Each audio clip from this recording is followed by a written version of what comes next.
Gloire à Dieu. Ce matin, je vais partager avec toi ce que j'intitule les 3 piliers qui fondent la valeur de la vie. Je te parlerai de 3 piliers qui fondent, alléluia, les valeurs de la vie. Amen. Est-ce que tu es béni? Si tu es béni, tu vas prendre ta Bible dans Luc 12, à partir du verset 13. On va lire jusqu'au verset 21. Et nous allons poursuivre. On va se lever dans sa sainte et glorieuse présence. Amen. Luc 12, à partir du verset 13. Oui.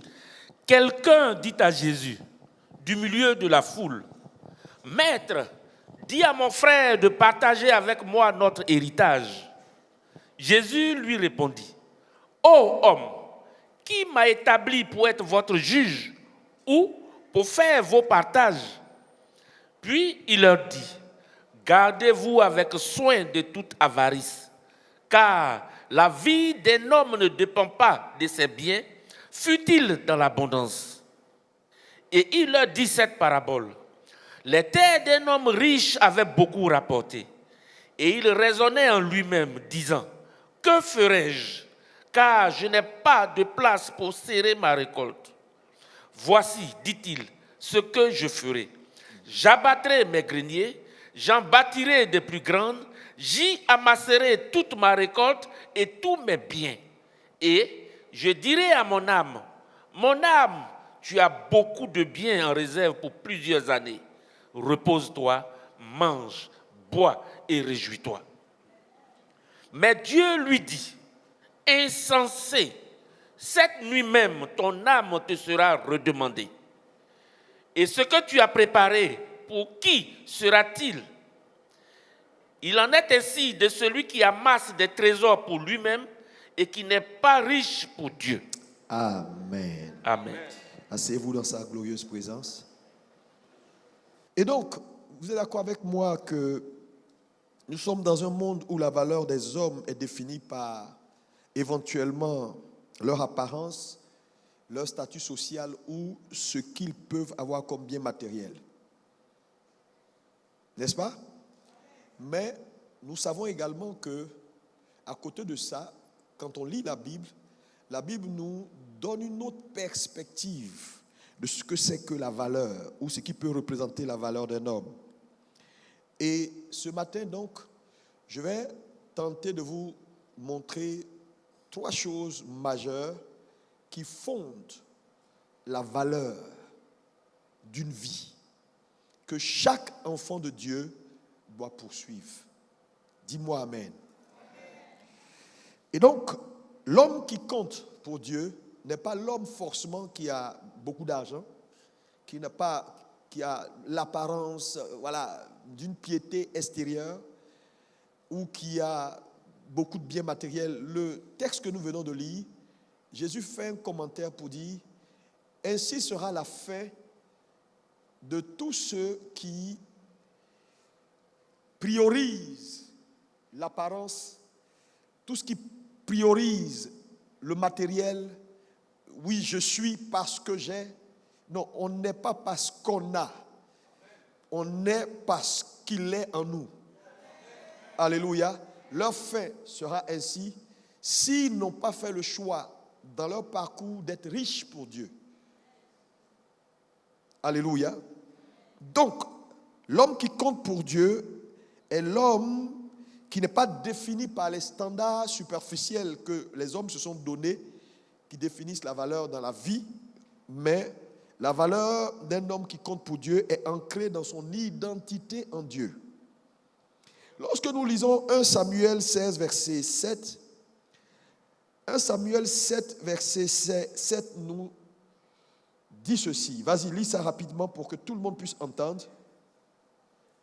Bible dit. Oui. L'Éternel dit à Samuel, ne prends point garde à son apparence et à la hauteur de sa taille. Oui. Car je l'ai rejeté. L'Éternel ne considère pas ce que l'homme considère. Dieu ne considère pas ce que l'homme considère. L'homme regarde à ce qui frappe les yeux, Les hommes regardent à ce qui frappe. les yeux, mais l'Éternel regarde au cœur.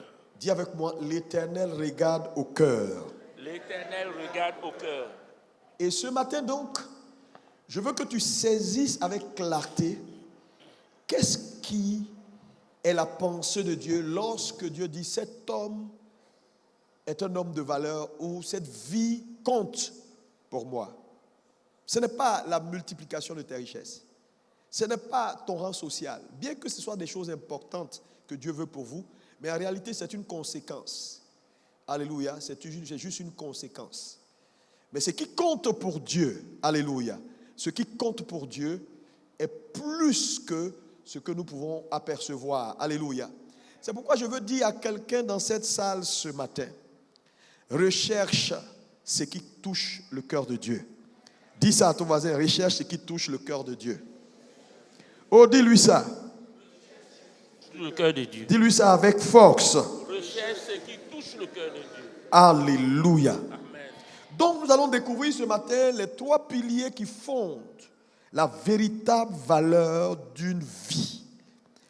Les 3 piliers qui fondent la véritable valeur d'une vie. Pilier numéro 1. J'ai dit je vais être très bref parce que ce matin je suis venu pour parler à nos mamans et leur dire vous êtes importants. Pilier numéro 1. C'est ce que j'appelle une valeur ancrée dans la crainte de Dieu. Vous savez, quelle que soit la personnalité, avant d'être un dirigeant, d'être un époux, d'être un mari, d'être un ingénieur, d'être un directeur, d'être ce que tu veux, tout homme est censé d'abord être fils de Dieu.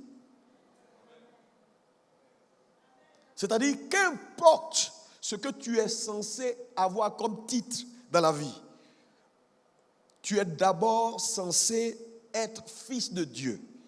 Donc, ce qui te définit à la base, ce n'est pas ce que tu as acquis, ce n'est pas la position, ce n'est pas la richesse, mais c'est d'abord le fait que tu sois appelé enfant de Dieu, que tu aies fait cette rencontre qui définit en réalité la vie. C'est pourquoi ce premier pilier, il est important. Et partout, qu'importe ce qu'un homme devient, si ce premier pilier manque, cette vie perd sa valeur. C'est pourquoi je veux dire à quelqu'un dans cette salle ce matin, Dieu ou rencontrer Dieu, c'est le plus grand bonheur peut-être qui a pu arriver à ta vie. Donc je te le dis, pour certains tu n'as pas idée. Oh, si je rencontre le président, c'est quoi un président? Oh, si je rencontre le ministre, c'est quoi un ministre? Leurs joues sont comme la fleur qui sort et avant 17h qui fane. Mais lorsqu'on a fait cette rencontre éternelle avec le créateur du ciel et de la terre, celui qui n'a ni commencement ni fin, celui qui remplit l'univers par sa puissance, frère, la vie prend tout son sens. C'est pourquoi je veux bénir Dieu pour toi qui as fait cette rencontre avec ton Dieu. Oh, dis-moi amen très fort. La crainte de Dieu n'est pas de la peur. Parce que beaucoup de gens, quand on parle de crainte de Dieu, il faut avoir peur de Dieu. Hein? Non, la crainte de Dieu n'est pas la peur. Dieu n'est pas un tyran. La crainte de Dieu, c'est un choix volontaire de se soumettre à ce créateur-là et à lui obéir. Et à lui donner cette obéissance qui découle d'une révérence et d'un respect parce qu'on l'a connu. Donc la crainte de Dieu n'est pas de la peur. Parce que je vois déjà, il faut avoir peur de Dieu. Non, Dieu n'a pas besoin que tu aies peur de lui. Il t'a fait à son image. Donc la crainte de Dieu, c'est un choix volontaire de se soumettre et d'obéir à ce Créateur qu'on a rencontré un jour, à lui donner la révérence et le respect qui est dû à son rang. Frère, c'est ça la crainte. Et ce premier pilier, lorsqu'elle n'est pas dans une vie, cette vie devient une vie animale. Une vie animale. Et si tu es là ce matin et que tu n'as pas cette crainte, donc quand je parle de la crainte ici, il faut voir, est-ce que tu as fait le choix volontaire ou tu es assis parce qu'on t'a forcé de venir t'asseoir dans une église? C'est un choix volontaire de soumission et d'obéissance à sa parole. Parce qu'on l'aime, parce qu'on le respecte, parce qu'on a de la révérence pour lui. Quelqu'un me dit amen très fort.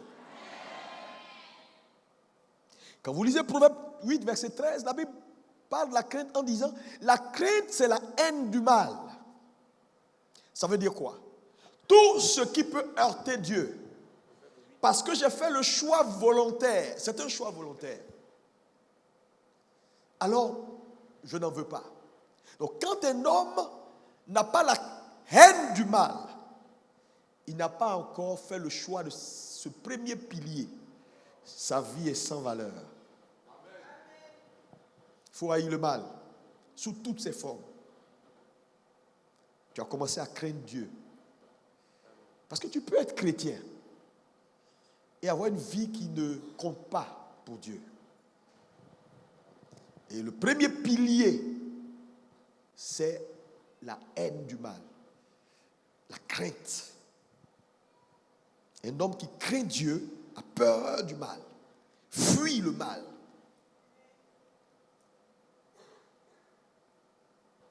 Lis-moi Proverbe 19, verset 23. Tout le monde. Voyons le texte ensemble. Proverbe 19, verset 23. Oui. La crainte de l'Éternel mène à la vie. Mène à la vie. Et l'on passe la nuit rassasié. Oui. Sans être visité par le malheur. Si tu as compris ce verset, tu as tout compris dans la vie. Frère, vous allez comprendre que la crainte de l'Éternel mène à la vie. C'est le premier pilier. Ça veut dire une vie qui ne craint pas Dieu. Ce n'est pas une vie. Parce que la vie, ça dit c'est une existence, ce n'est pas une vie. Il y a une différence entre exister et vivre. Je prie ce matin que tu ne sois pas juste en train d'exister. Oh, dis-moi un amen bien. Un amen encore mieux que ça. Oui. Dieu ne vous a pas fait pour exister. Les insectes existent. Les animaux existent. Mais toi, tu es censé vivre. Mais tu ne peux pas vivre si tu ne comprends pas que le premier pilier qui donne la valeur à une vie, c'est craindre Dieu. Parce que la crainte te donne la vie. Remettez-moi le verset. En deuxième chose, qu'est-ce qu'elle fait? L'on passe la nuit rassasié. Tu passes la nuit rassasié. Qu'importe les situations dans lesquelles tu passes, qu'on peut appeler nuit, la faim ne sera jamais ton partage. Ça veut dire que tu auras toujours les ressources nécessaires pour t'en sortir. Et rassasié sans être visité par le malheur. Je commande et je déclare. Frère, que Dieu te fasse rencontrer la crainte. Amen. Et que tout malheur avoque dans ta vie ce matin au nom puissant de Jésus. Yes. Abraham était appelé l'ami de Dieu. Voilà comment on l'appelait, l'ami de Dieu. Pourtant, Abraham était puissant, riche. Un homme qui avait des troupeaux. Mais quand on qualifie Abraham, on va sur l'essentiel. Yes. de sa rencontre avec Dieu. Il était l'ami de Dieu. David, grand roi, puissant, qui a réalisé des grandes choses. Quand on parle de David, on dit que c'était l'homme selon le cœur de Dieu. Déborah, juge sur Israël, une intime de Dieu, qui a accompli les desseins de Dieu. Frère, qu'est-ce qu'on va retenir de toi au soir de ta vie? C'était le multimilliardaire. C'était l'homme qui faisait ça, non? Qu'est-ce qu'on va retenir? On dira, c'est la trésorière du Seigneur. Ou on dira, mais qu'est-ce qu'on va retenir? Mais en réalité, ce qu'on va retenir, ce n'est pas ce que tu as acquis en faisant tout ce que tu veux de ta vie, mais quel a été le rapport particulier, spécifique? Qu'est-ce qui t'a distingué dans ta crainte de Dieu? Est-ce qu'on dira de toi, celui qui est la main de l'Éternel dans sa société ou dans sa communauté?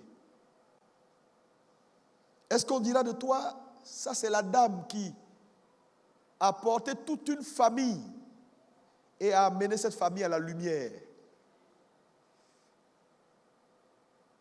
Qu'est-ce qu'on dira de toi? Parce que sincèrement, il y a des personnes assises ici, là, même moi en tant que leur pasteur, si tu me dis, qu'est-ce que tu penses de cette sœur? Je ne sais pas. Je dis non, c'est la sœur qui aime se saper pour venir à l'église. Mais je ne peux pas mettre quelque chose de... Ça dit, dans le travail du Seigneur, je ne peux pas dire non. Voilà la personne, quand elle voit que quelque chose ne va pas, elle est prête à se dépouiller pour que la chose soit pour Jésus. Je ne sais pas comment te qualifier. Ce matin, ma prière pour toi, comme la femme vertueuse de Proverbe 31, qu'on puisse dire, elle se lève tôt le matin. Quand elle voit le malheur venir, elle rit du malheur parce qu'elle connaît qui est son Dieu. Que tu ne sois pas cette femme parce qu'il y a eu de l'eau qui a coulé quelque part dans le salon. Tu vas appeler ton mari qui est à New York. Il faut qu'il revienne, il vienne pour enlever l'eau qui est là. Tu sais, je veux te dire, quand on ne fait pas pour toi, fais toi-même.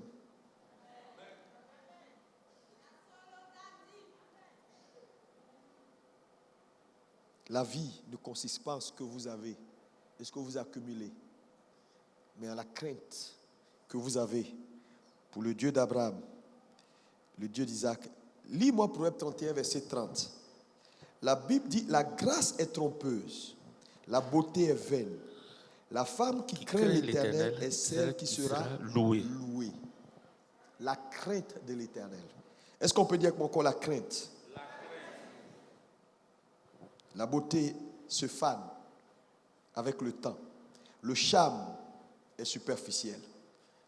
Mais la crainte est le fondement d'une vie qui compte devant Dieu.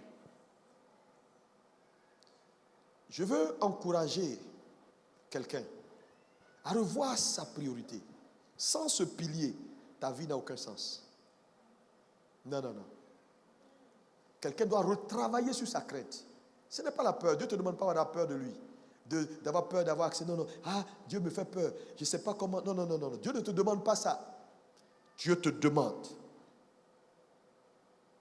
de faire un choix volontaire. De lui obéir.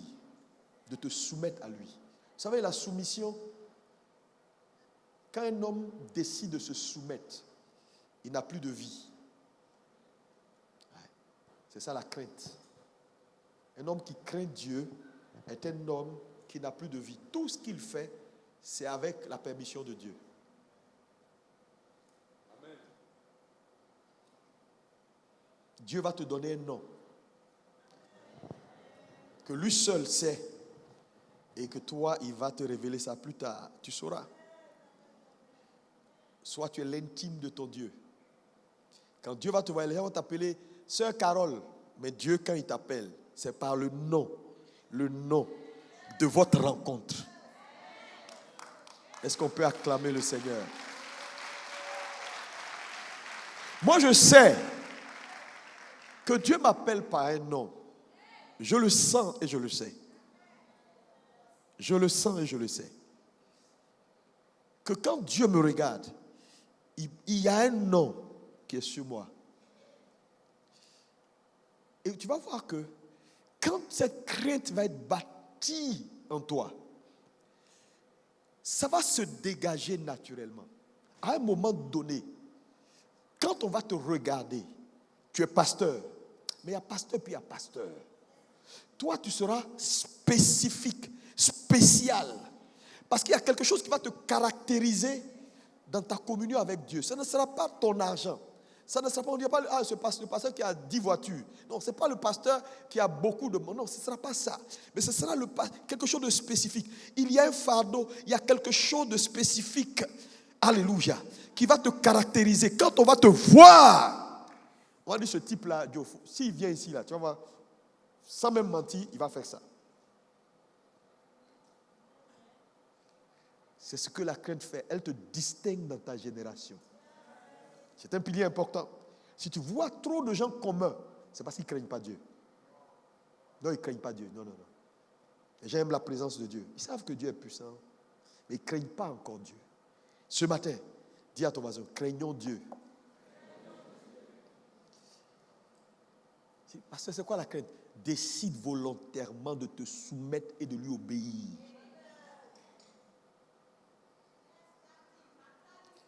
Ça, c'est le premier pilier. Qu'importe qui tu es. Qu'importe qui tu es. Le malheur ne t'atteindra jamais. Deuxième pilier majeur qui fonde la valeur d'une vie. C'est ce que j'appelle la valeur ancrée dans le caractère.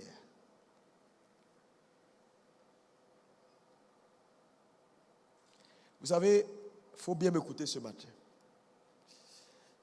Le caractère est une preuve de maturité. Lorsqu'on lit 1 Pierre 3, lisez-moi 1 Pierre 3, versets 3 à 4. Qu'est-ce qui est dit? Amen. Ayez non cette parure extérieure qui consiste dans des cheveux tressés, les ornements d'or ou les habits qu'on revêt. Mais la parure intérieure est cachée dans le cœur. La pureté incorruptible d'un esprit doux et paisible qui est d'un grand prix devant Dieu. Amen. Revenons encore. Donc, le deuxième pilier, quand tu as gagné Dieu, quand Dieu t'a marqué de son sceau, le deuxième pilier, vous savez pourquoi le caractère est un pilier important? Parce que le caractère n'est pas inné. Pas inné. Le caractère se forme. Le caractère se bâtit. Et le caractère est la priorité de Dieu.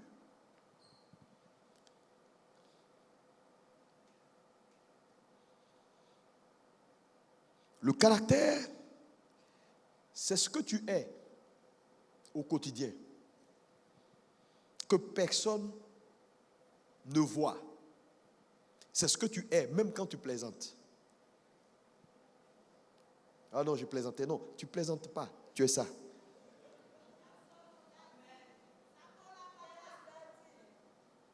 Tu es ça, en fait. C'est essentiel. Et ce deuxième pilier est essentiel pour une vie qui a de la valeur devant Dieu. Galates 5, versets 22-23, la Bible dit le fruit de l'esprit, c'est quoi? Mais ici, beaucoup de gens lisent, il ne faut pas attention, oui. Mais le fruit de l'esprit, c'est l'amour, la joie, la paix, la patience, la bonté, la bénité, la fidélité. Ici, là, ils ont mis esprit grand E. En temps normal, c'est esprit petit E. Le fruit de l'esprit, ce n'est pas le Saint-Esprit. Et le Saint-Esprit vient en toi, dans ton esprit, et il fait enfanter à ton esprit ces choses-là. Donc le fruit de l'esprit ici, c'est petit E. Le Saint-Esprit n'a pas besoin de porter toutes ces choses-là. Il est déjà ça, dans l'essence. Mais quand on dit, mais le fruit de l'esprit, c'est l'amour. Continue le verset. C'est l'amour, la joie, la paix, la patience, la bonté, la bénignité, la fidélité, la douceur, la tempérance. La loi n'est pas contre ces choses. Ceux qui sont à Jésus-Christ ont crucifié la chair avec ses passions et ses désirs. Amen. Donc, vous voyez, l'esprit porte ces choses-là. Ce sont des fruits que l'esprit porte. Le Saint-Esprit n'a pas besoin de porter. Il est. Si on doit porter, ça veut dire que c'est ton esprit humain. Mais lui, il vient pour féconder ton esprit humain, pour que ton esprit humain puisse porter ces choses. Donc, ce n'est pas des choses qui sont là. Tu nais de nouveau, tu es patient. Tu nais de nouveau. Non, ce n'est pas comme ça que ça se passe. C'est un choix. C'est pourquoi il dit ajoutez à votre foi un certain nombre de choses. Donc, le caractère n'est pas inné. Mais c'est l'un des piliers les plus importants qui fondent la valeur d'une vie. C'est pourquoi je veux dire à une femme, quand les gens ont l'habitude de te dire, tu fais comme ça, c'est pas bon. Il faut vraiment prendre le temps de t'asseoir et ne pas jeter pour dire, oh, je suis comme ça. Non. Ne jetez pas. Parce que quelque chose qui n'a pas de caractère ne va pas compter devant Dieu. Et je vais vous expliquer pourquoi. J'ai dit, ton caractère, c'est ce que tu es. Quand personne ne te voit, quand tu es toi-même, quand tu t'amuses, quand tu baisses tes gardes. Parce que lorsqu'on décide d'être sérieux dans un milieu où il y a tout le monde te regarde, c'est de la simulation. Ce n'est pas toi ça. Où tu salues les gens, tu fais comme ça là. On sait que ce n'est pas toi. Parce que tu es dans un milieu qui exige ce comportement. Mais quand il n'y a rien, toi-même, quand tu parles, quand on ne te voit pas, ce que tu fais, c'est toi ça. Quand tu plaisantes et puis ça sort, c'est comme ça tu es. Donc, il ne faut pas prendre ça pour dire non, on dit non, oh, j'aime parler comme ça pour plaisanter. Non, tu es comme ça. Il faut changer. Il faut que ça change. Sinon, ta vie va être une vie qui ne va pas compter en valeur devant Dieu. Proverbe 22, verset 1 dit, la réputation est préférable aux grandes richesses. Qu'importe tout ce que tu peux avoir, devenir, ta vie est zéro s'il n'y a pas de caractère. Proverbe 84, verset 11. Qu'est-ce qu'il dit? L'Éternel ne refuse aucun bien à ceux qui marchent dans l'intégrité, ceux qui ont fait le choix du caractère. Le mot caractère renvoie à quelque chose de stable, de défini, qui ne bouge pas. Vous savez, le caractère dans l'alphabet, il est partout. Le 1, c'est le 1. En chinois, c'est 1. En français, c'est 1. En anglais, c'est 1. Le caractère est stable. Donc, à la base, la stabilité. Ton oui, c'est ton oui. Ton non, c'est ton non.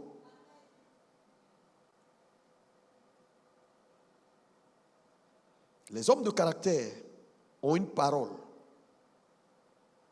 Ce n'est pas des gens ambigus. Mais c'est des choses qui se cultivent. Dis avec moi qui se cultivent. C'est des gens qui sont donc dignes de confiance. Parce que vous savez, je vais vous dire, les hommes qui ont de la valeur sont des hommes de caractère. Ouais. Mais quand tu n'as pas de parole, tu es ambigu, on ne peut pas te faire confiance.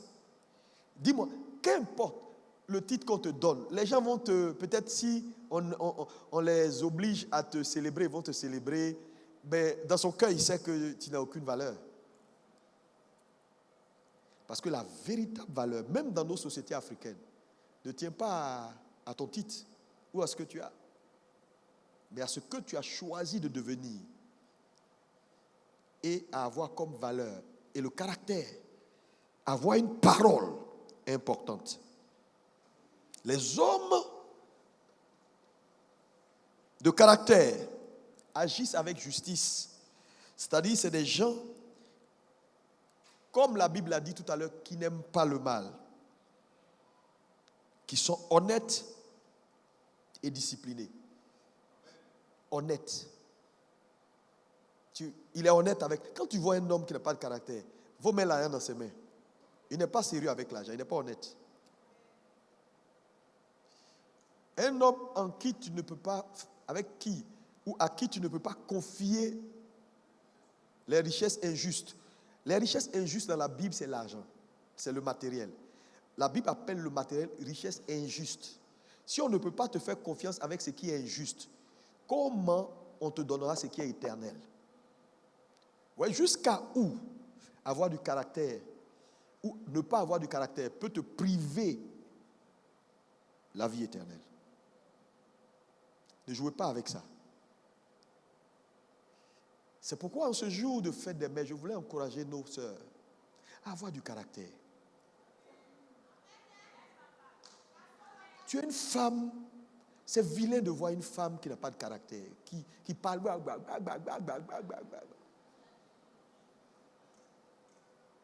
Ton oui doit être oui.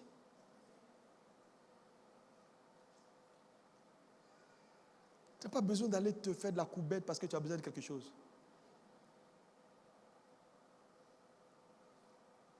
Ta dignité de femme, tu dois la garder. Oh, dis-moi amen.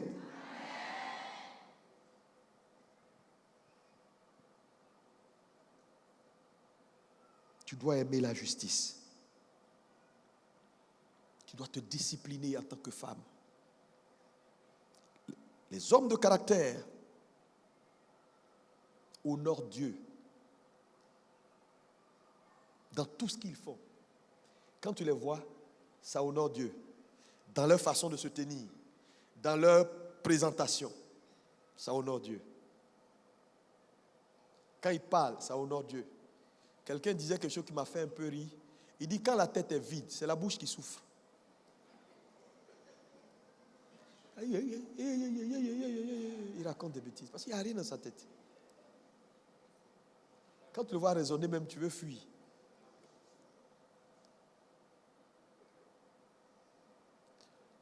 Quand tu as du caractère, tout en toi honore Dieu. Quand tu marches, même tes enfants te disent bienheureux. Tu es une femme, ce matin c'est ta fête. Aie du caractère. Même dans ta tenue, dans ta présentation. Une femme ne laisse pas ses cheveux sentir. Ça sent jusqu'à... Toi-même, tu es étouffé. Hein? Toi-même, tu t'étouffes. Tu es une femme. Tu sais, la femme n'a pas été créée à partir de la poussière. C'est l'homme qui est sorti de la poussière. La femme est un produit fini qui est sorti à partir de l'homme fait déjà. Donc quand un produit est fini, il est sophistiqué.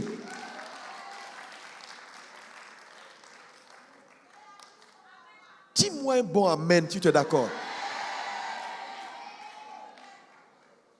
C'est ça une femme. Elle ne dégage pas des odeurs à tout bout de champ. C'est-à-dire quand tu la vois, Dieu te parle. Elle honore Dieu dans sa présentation, dans sa démarche. Quand elle parle, tu sais, je te dis, c'est ça une femme, hein? La femme, c'est la gloire. On dit c'est la gloire. C'est la gloire. C'est ce qu'on voit. Tu ne peux pas départir une femme de la gloire. Ce n'est pas possible. La gloire est visible.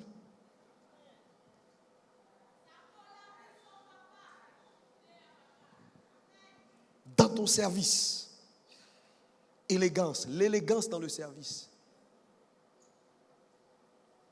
Une femme est définie par le service. C'est pourquoi elle est une aide. C'est-à-dire, une femme aime servir. Elle aime, c'est-à-dire, sa nature, elle a une porte d'accès. Une femme aime servir. Une femme aime faire du bien. Elle aime voir les gens manger. Elle fait la nourriture. Elle entre dans la cuisine. Elle met de l'ordre. Tout est propre. Une femme, ce n'est pas un garçon.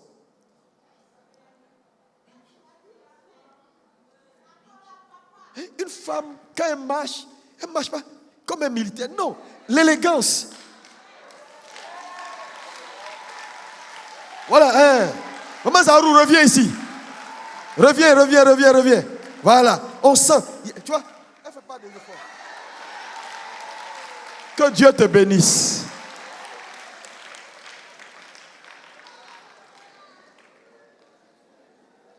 Alléluia. Je prie que cette prestance, cette présentation soit ton partage au nom de Jésus. Alléluia. C'est ça une femme. Tout honore Dieu en elle. Sa maison. Quand tu entres dans sa maison, tu sais que tu es chez une femme. Elle ne parle pas beaucoup. Elle agit, elle observe tout, elle regarde. Elle sait qu'est-ce qui n'est pas à sa place. Quand elle rentre chez elle, elle sait qu'on a déplacé quelque chose. La tour de contrôle, c'est ça une femme. Soyez des femmes, chères femmes. Honorez Dieu dans votre service, dans votre maison. Parce que là où vous manquez de caractère, tous ceux qui ont manqué de caractère dans la Bible ont fini mal. Vous voyez Samson a mal fini. C'est un homme qui a manqué de caractère, il a manqué de discipline, C'est les choses qui se bâtissent. Le roi Saül, pareil. C'était un homme indiscipliné, qui n'avait pas de caractère. On connaît sa fin. Judas Iscariote, pareil. Donc le caractère est un pilier important. Lorsqu'elle n'est pas bâtie, tu peux perdre la vie. C'est pourquoi en ce jour, je demande à toutes nos sœurs et à nos frères, bâtissez votre caractère.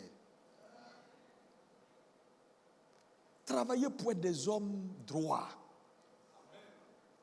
Ton oui, là, quand tu donnes une parole, faut faire. Vous savez, les Japonais en Asie, parce que le caractère, le caractère n'est pas forcément chrétien. Ils ne connaissent pas Dieu, ils sont dans le bouddhisme, mais c'est des hommes de caractère, de parole. Quand un Asiatique t'a donné une parole et puis il n'a pas pu, il prend son couteau et puis se pique. Il préfère la dignité à la honte. Mais il y a des gens qui n'ont pas de dignité, n'ont même pas de parole. Et il y a des sociétés aujourd'hui ici en Afrique. Quand tu vas dans ces sociétés-là, c'est ce qui te choque. Les gens n'ont aucune parole, c'est des escrocs. Le gars peut te mentir en direct. Ça dit que la société a été formatée comme ça. Il n'y a plus de parole. Tout le monde raconte sa vie. Quand le gars t'a dit oui j'ai fait, ça veut dire qu'il n'a pas fait. Il faut aller vérifier. Non, c'est vilain. Hein? C'est trop vilain quand il n'y a pas de caractère, quand il n'y a pas de parole. Tu dis ça, tu dis autre chose. Tu entres ici, tu sors là. Tu vois les gens, tu souris. Ça va? Oh, Dieu te bénisse. Et puis derrière, tu dis, oh, mais ce type-là, il est mauvais. Ça, c'est vilain. Toi-même, quand tu fais ça, ça te plaît? L'hypocrisie est trop sale. Sois vrai. Ton oui, c'est ton oui. Oui aujourd'hui, oui demain, oui après-demain. À l'église, ce que je dis, c'est ce que je dis à la maison. C'est ce que je dis au travail. C'est ce que je dis au bureau. Mais ne sois pas là avec les gens, tu souris, tu es là, et puis derrière, parce que Dieu te voit. Je dis, tous ceux qui manquent de caractère finissent toujours mal. Donnez-moi un seul dans la Bible.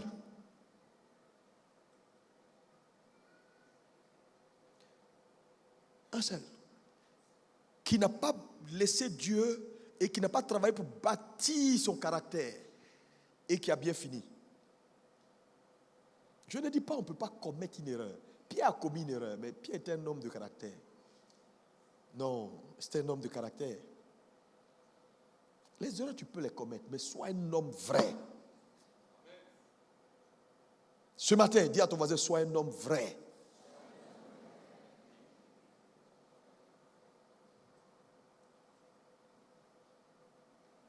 Si tu as hérité ça de ta culture, de ton environnement, prie Dieu, il va te délivrer. Tu es cachotier, tu es mesquin, tu caches tout. Même ce qu'on ne doit pas cacher, tu caches. Tu es méchant, tu n'aimes pas partager ta nourriture, tu es un gars bizarre, tu veux tirer profit dans tout. Quand tu parles de quelque chose, tu es là, tes yeux tournent, tu dis comment je vais faire pour le doubler, comment je vais faire pour prendre son... C'est-à-dire que tu es bizarre en fait. Le mot bizarre, je ne sais pas, mais moi je trouve ça bizarre.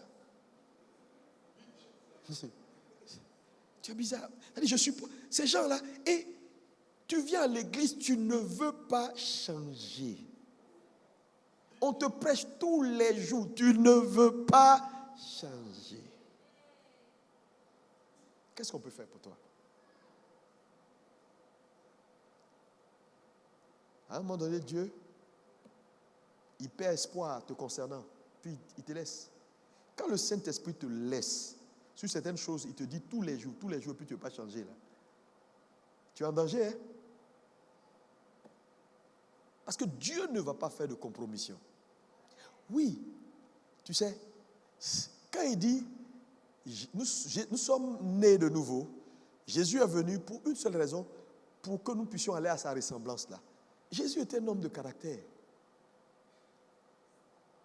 Si ton cœur ne change pas, tu vas rater le ciel. Tu vas rater le ciel. Mais quand tu es vrai, Dieu va te poursuivre, jusque même dans le trou, pour te prendre. Soyez vrai. Soyez bon avec les gens. Tu ne veux pas, tu lui dis non, je ne peux pas. Et tu le regardes, tu es sincère. Il peut te juger, mais Dieu sait que tu es sincère. Tu n'as pas. C'est parce que tu n'as pas. Il peut ne pas comprendre. Mais Dieu sait que tu es vrai. Ne dis pas, on verra, je pense que je peux le faire demain. Toi-même, tu sais que tu ne vas pas faire. Bon, je viens dans 10 jours. Et tu ne viens pas dans 10 jours. Et tu ne demandes pas pardon, tu n'appelles pas, et puis tu t'en fous. Ça dit que c'est incroyable. C'est pourquoi, je vais vous dire, faites attention.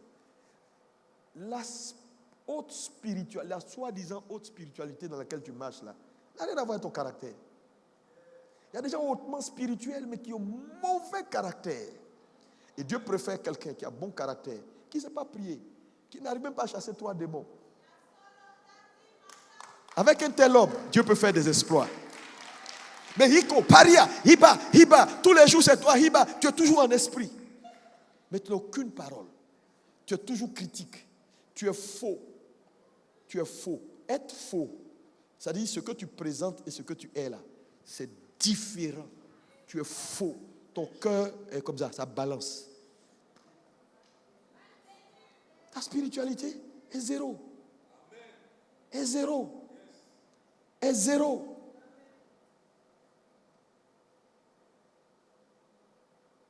Sois vrai. Je préfère des gens vrais. Il sait qu'il n'est pas, il a des problèmes. Il sait que Dieu va l'aider. Mais quand tu l'approches, tu sais que tu es en face de quelqu'un qui cherche Dieu et qui est sincère.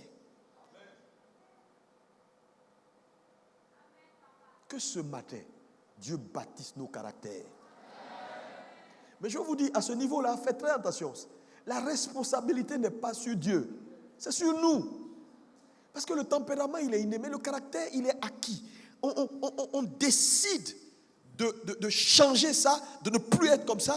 Et à force de le pratiquer, il devient une seconde nature. Donc, il chasse la première nature pour prendre place. C'est ça le caractère.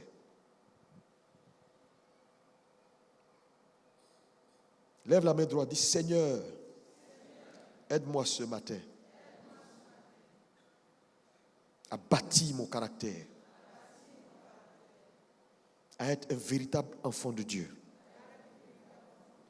Je prends la décision de le faire au nom puissant de Jésus. Que mon oui soit oui, que mon non soit non. Aide-moi, Seigneur, à être vrai, à ne pas être double. Je rejette de mon cœur la duplicité, la méchanceté et ces choses semblables. Au nom de Jésus. Dis Amen. Troisième pilier qui fonde la valeur d'une vie. C'est la valeur ancrée dans ce que j'appelle la responsabilité de la mission. Il faut bien suivre. La valeur ancrée dans la responsabilité de la mission. Éphésiens 2, verset 10. Rapidement. Éphésiens 2, verset 10. La Bible dit, verset 9, ce n'est point par les œuvres, afin que personne ne se glorifie. Car nous sommes son ouvrage, ayant été créé en Jésus-Christ pour de bonnes œuvres, que Dieu a préparées d'avance, afin que nous les pratiquions. Que Dieu a préparé d'avance des œuvres afin que nous les pratiquions. La responsabilité de la mission, c'est le troisième pilier. Premier, la crainte de Dieu. 2, le caractère. 3, la responsabilité de la mission. Lis-moi le psaume 139, verset 16. 139, verset 16.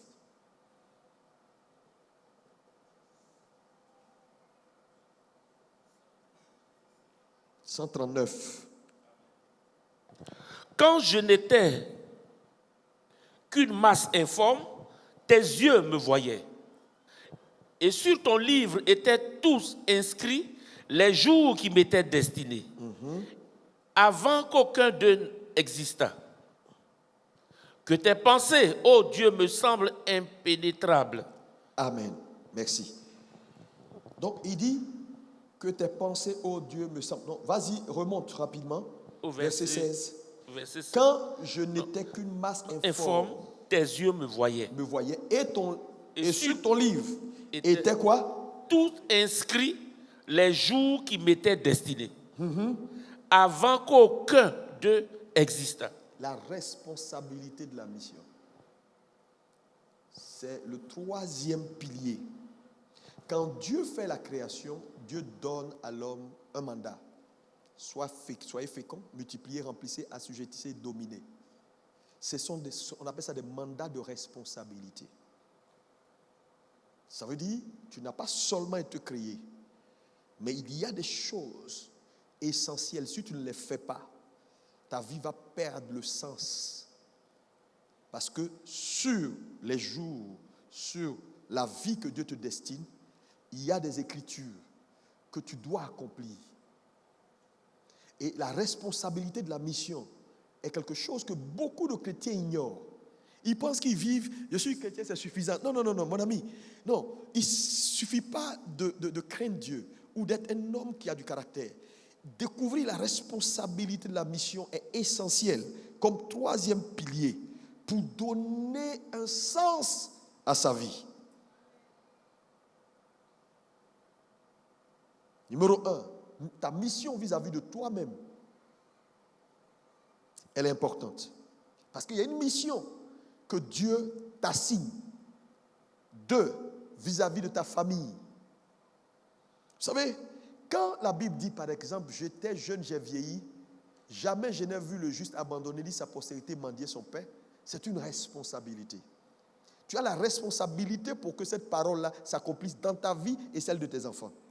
On dit l'homme bon laisse à ses enfants quelque chose, un héritage. Donc, la responsabilité de savoir que à tes reins sont attachés des vies. Frère, tu t'amuses avec, tu peux rater le ciel. Quand il parle du sentinelle, il dit, je t'ai établi pour avertir. Mais si tu ne le fais pas, non seulement ils vont mourir, mais je vais te demander leur sang. Ça veut dire que tu n'es pas juste né pour être né. Mais tu es né parce qu'il y a une mission dont tu as la responsabilité. Et si cette responsabilité n'est pas tenue, ta vie va manquer de valeur devant Dieu. Et il y a beaucoup de gens dans cette église. Quand Dieu te regarde, en réalité, ta vie n'a aucun sens. Tu n'as pas de valeur. Si Satan te réclame, Dieu peut être en train d'hésiter pour dire, bon, peut-être, tu peux le prendre parce que dans tous les cas, il ne me sert à rien.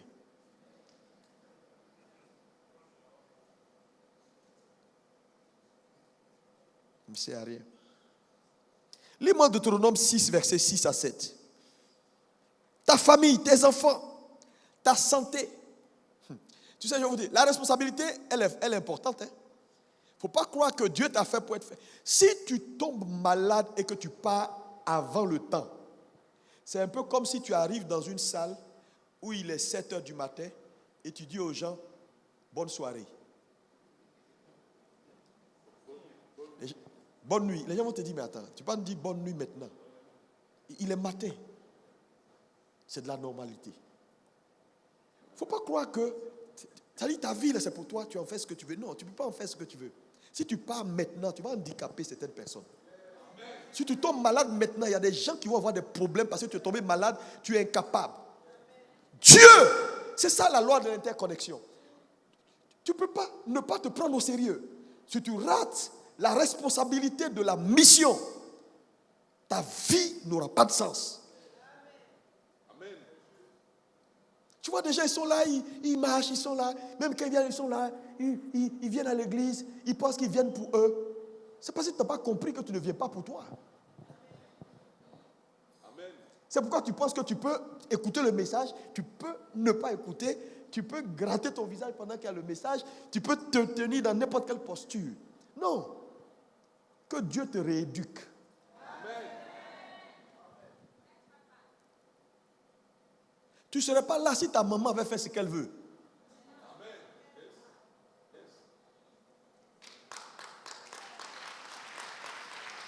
Lis-moi, pasteur. À partir du verset 5. Tu aimeras l'Éternel, ton Dieu, de tout ton cœur, de toute ton âme et de toute ta force. Et ces commandements que je te donne aujourd'hui seront dans ton cœur. Tu les inculqueras à tes enfants et tu en parleras quand tu seras dans ta maison, quand tu iras en voyage, quand tu te coucheras et quand tu te lèveras. Ça, c'est une responsabilité.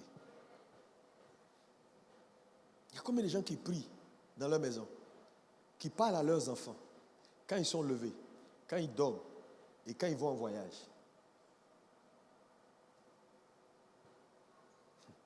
Si tu libères des bandits dans la ville, tu vas voir ce que Dieu va te demander comme compte.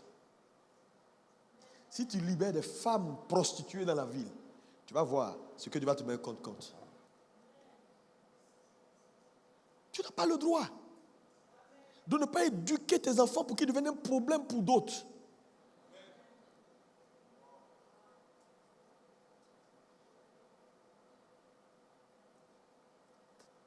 On va marier ta fille, elle ne s'est pas préparée. Son mari se plaint, il dit oui, il se plaint trop. Elle ne sait même pas prendre soin d'un homme. Parce que tu as manqué à tes responsabilités. Mettez vos enfants dans la cuisine. Qu'elles préparent, qu'elles apprennent la vie. C'est ta responsabilité. Ton amen ne me plaît pas, hein?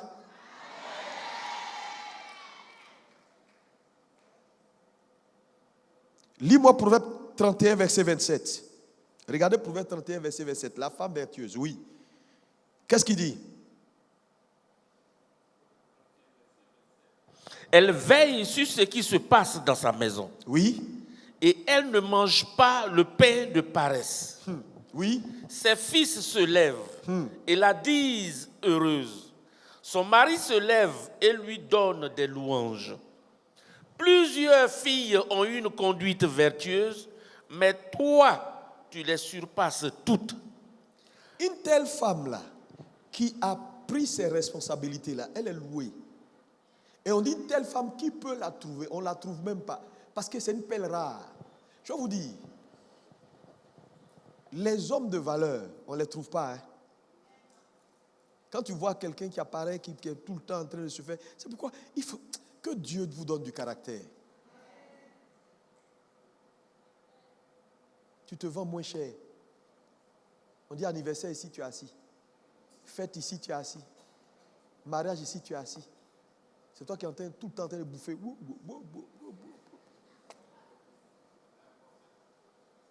Fais les emporter dans les sachets. Tu te vends toujours moins cher. Tu es partout. On ne peut même pas te chercher un peu. Dès qu'on pense, on ne te cherche même pas. Tu es déjà présenté, je suis là. Non. Tout ce qui a de la valeur est rare.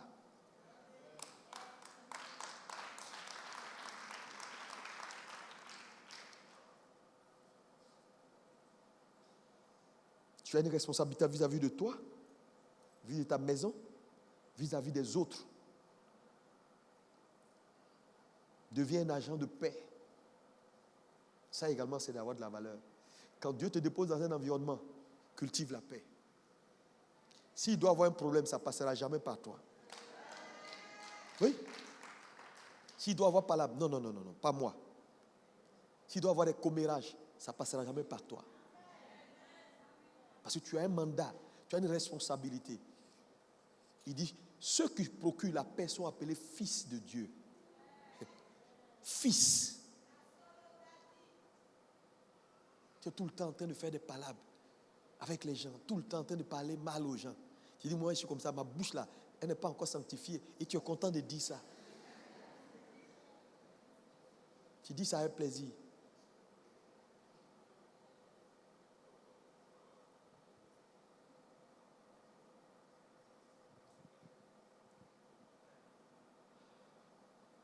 Sois un agent de paix, un bon témoignage.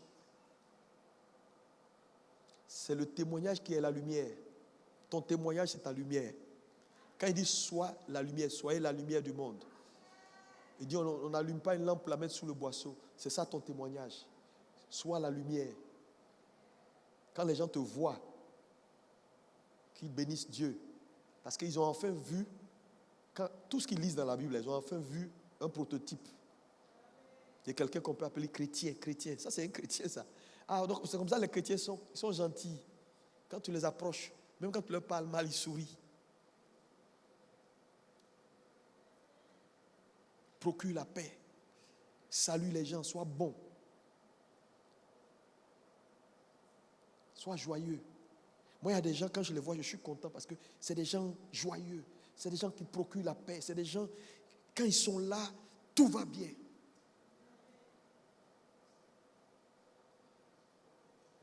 Il ne faut pas exprès. Ce n'est pas exprès. Ce n'est pas des gens qui veulent se faire voir. Non. C'est des gens qui sont convertis.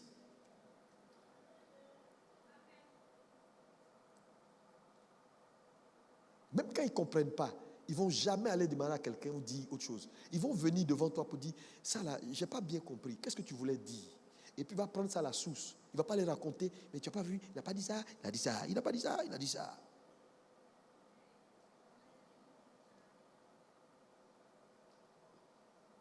Dis à ton voisin, sois la lumière. Matthieu 5, verset 14. La responsabilité dans le mandat que Dieu te confie. Matthieu 5, 14. Vous êtes la lumière du monde. Oui. Une ville située sur une montagne ne peut être cachée. Si on ne t'a pas encore vu, c'est parce que ton témoignage n'est pas bon. La visibilité, elle ne se décrète pas. Je dis, deviens délice entre les mains de l'Éternel. Tout le monde te verra. Tout le monde saura que tu es là. La lumière ne peut pas se cacher. Romains 12, 18.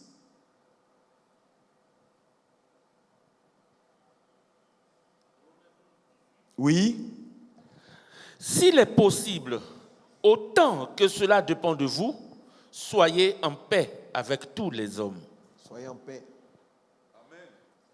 Ne Qui est en vous- palabre avec quelqu'un ici? Laisse tomber. La vie est trop courte pour être en palabre avec les gens matin, midi, soir. Tu sais, quand tu vas prendre tes responsabilités, quand tu vas tenir les responsabilités de ta vraie mission, je t'assure, tu n'auras pas le temps pour les palabres. Non, non, non, non, non. Hey, quelqu'un qui est occupé n'a pas le temps.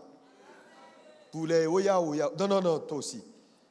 Et il n'a pas le temps, hein. Ceux qui ont le temps, là, c'est eux qui parlent, qui bavardent, qui sont tout le temps dans les palabres inutiles. Mais les vrais hommes travaillent.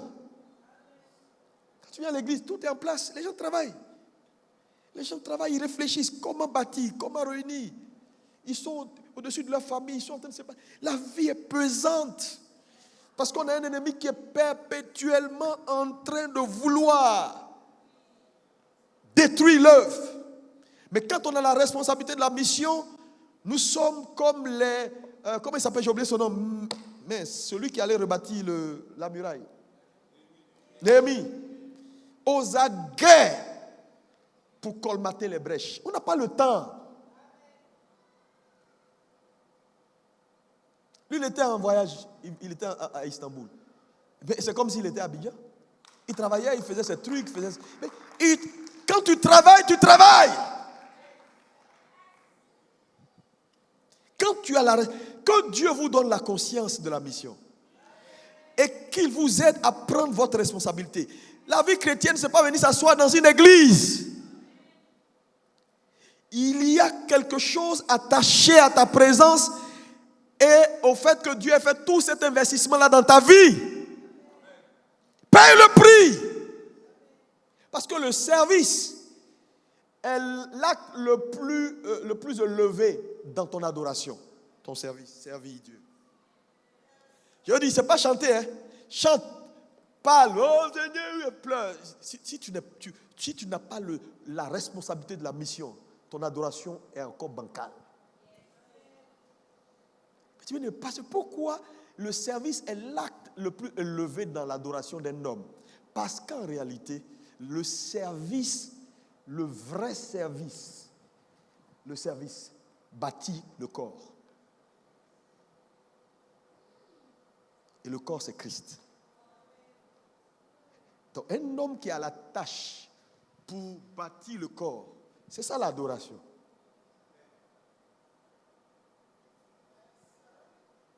Tout ce qu'on fait là, c'est pour bonifier le corps. La responsabilité de la mission. Donc vous voyez que quand vous regardez, ces trois piliers, le 1, Dieu, le 2, toi, et le 3e, les autres. La crainte, le caractère, la mission. Si un manque, ta vie va perdre sa valeur. C'est comme une maison qui ne pourra pas tenir. Dieu te rencontre. Quand tu le crains, il te bonifie. Il te donne un nom.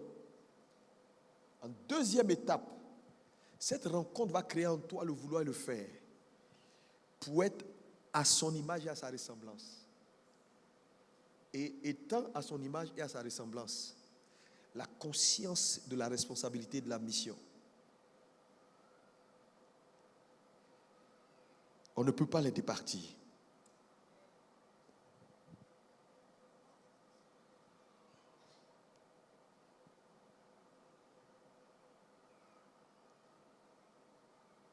Donc c'est Dieu, c'est toi et ton travail. Dis avec moi, Dieu, moi et mon travail. Les trois piliers. Dieu, moi et mon travail. Ou ma mission. Ou ma raison d'être. Parce que ta mission, c'est ta raison d'être. Dieu, toi et ta mission. Donc, Le travail ne peut pas être bien fait si toi, tu n'es pas réglé. Donc, tout commence par la crainte, la rencontre, cette intimité, cette vraie... C'est pourquoi vous allez voir que beaucoup d'hommes de Dieu, à un moment donné, on les consacre, qu'ils deviennent pasteurs. Et puis, c'est des faux pasteurs. Parce que dans l'étape, il y a eu quelque chose qui n'a pas marché. Voilà. Leur crainte n'est pas bonne. Ils n'ont pas le cœur qu'il faut. Donc, ils deviennent des chrétiens hybrides qui manquent de caractère.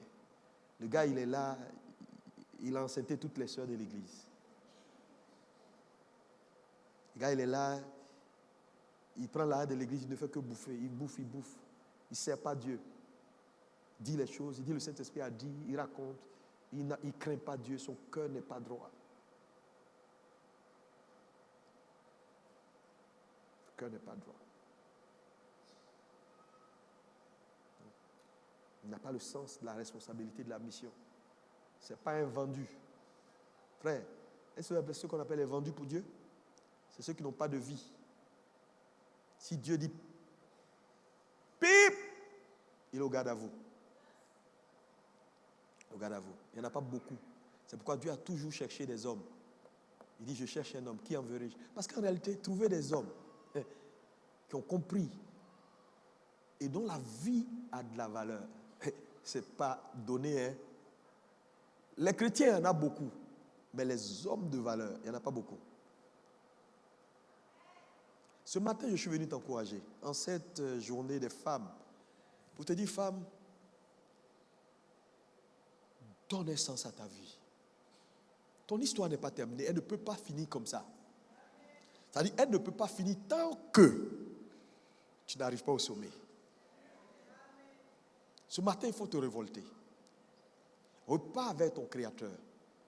Règle ce que tu as à régler. Fixe ce que tu as à fixer. Travaille sur toi-même. Donne-toi de la dignité. Marche la tête haute. Marche la tête haute. Avec le peu, élève tes enfants dans la dignité. Dis-leur toujours, on ne mendie pas. Il y a un Dieu dans le ciel. Transmets tes valeurs, ce que tu as appris de ton Dieu à tes enfants. Et la responsabilité de la mission. Parce que Dieu t'a fait pour quelque chose. Dis-moi amen. Est-ce qu'on peut acclamer Jésus?